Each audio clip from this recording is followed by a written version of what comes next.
AI can answer almost any question in seconds. But what happens when we stop staying with questions long enough to find our own answers? This video is not about saying AI is good or bad. AI can help us learn faster, understand difficult ideas, organize thoughts, and solve problems. But if we use it every time something feels confusing, slow, or difficult, we may get answers without building the attention, judgment, and self-trust behind them. By the end, you will understand how AI can make us more capable, while making independent thinking feel harder. Imagine reading a difficult paragraph. The first sentence makes sense. The second feels confusing. By the third, you want to ask AI, not because you are unable to understand it, but because waiting for understanding now feels uncomfortable. A few years ago, you might have read the paragraph again. You might have written a note. You might have sat with the confusion for a while. Now you can paste the paragraph into AI and get a simple answer in seconds. At first, this feels like learning. You understand faster. You finish sooner. You avoid frustration. But slowly, the hard part of thinking starts to feel unnecessary. When an answer is not immediate, your attention starts looking for a shortcut. And this is the part most people miss. Intelligence is not only having answers, it is also being able to stay with a question. Attention grows through effort.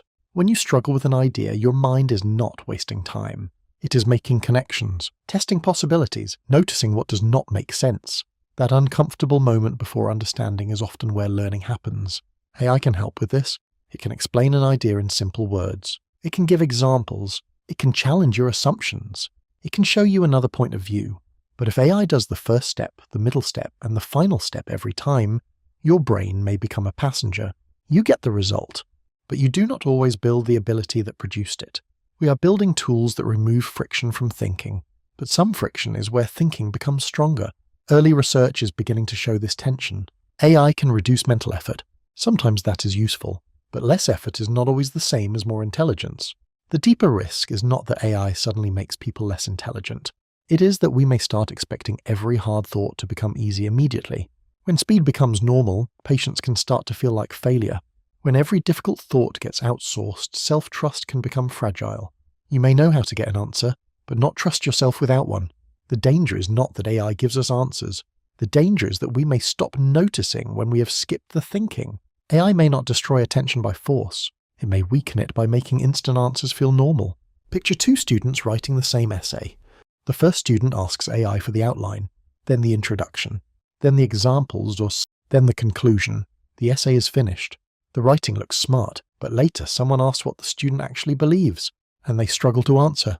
Not because they are incapable, but because the thinking happened outside them. The second student writes a rough idea first. Then they ask AI to challenge it. They compare the response with their own notes. They remove weak suggestions. They ask better questions. Both students used AI, but only one used it to strengthen their own thinking. This matters because attention is already under pressure. Phones reward quick switching. Short videos reward constant newness. Notifications reward interruption. And AI adds another layer. Instant answers, instant explanations, instant confidence. That can feel powerful, but a mind that has always helped may slowly forget how to continue when help is not immediate. Someone feels unsure about a career, a relationship, or a major decision. Instead of sitting with the uncertainty, they ask AI what they should do.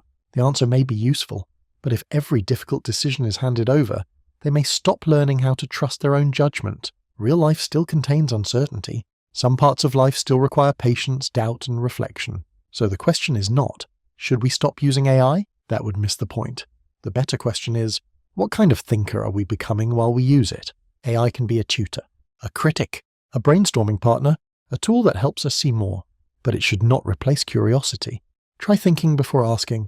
Write your own answer before reading one. Ask AI to challenge you, not just complete you. Use it to open questions, not only close them. AI may make us smarter, but only if we remember that intelligence is not the speed of an answer. It is the depth of attention behind it. The future may belong to people who know how to use powerful tools, but it may belong even more to people who can still focus when the tool is silent.